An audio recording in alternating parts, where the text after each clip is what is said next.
ખાતે રાષ્ટ્રપતિ દ્રૌપદી મુર્મુએ ડોક્ટર શિવકુમાર મહાસ્વામીજીના ચરણોમાં વંદન કર્યા.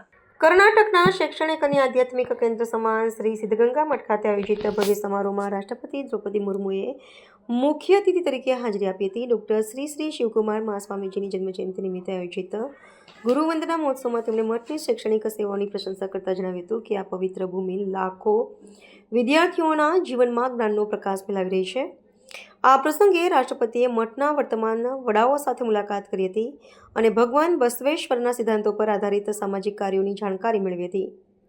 આ મુલાકાતના વિશ્લેષણમાં રાષ્ટ્રપતિએ મહાસ્વામીજીના ત્રિવિધ દાસો એટલે કે અન્નજ્ઞાન અને આશ્રયની સેવા પરંપરાને રાષ્ટ્ર માટે પ્રેરણારૂપ ગણાવી હતી. તેમણે ભારપૂર્વક જણાવ્યું કે આવા મહાપુરુષોના આદર્શો જ આધુનિક ભારતને નૈતિક મૂલ્યો સાથે જોડી રાખવામાં સક્ષમ છે. તુમકુરુ મઠ દ્વારા ચલાવવામાં આવતી નિઃશુલ્ક શિક્ષણ અને ભોજનની વ્યવસ્થાએ સામાજિક સમાનતાનું જે ઉદાહરણ પૂરું પાડ્યું છે તેની રાષ્ટ્રપતિએ મુક્ત કંઠે પ્રશંસા કરી હતી. આ કાર્યક્રમમાં કર્ણાટકના રાજ્યપાલ અને અન્ય મહાનુભાવોની ઉપસ્થિતિ આ મહોત્સવની ગરિમામાં વધારો કર્યો હતો.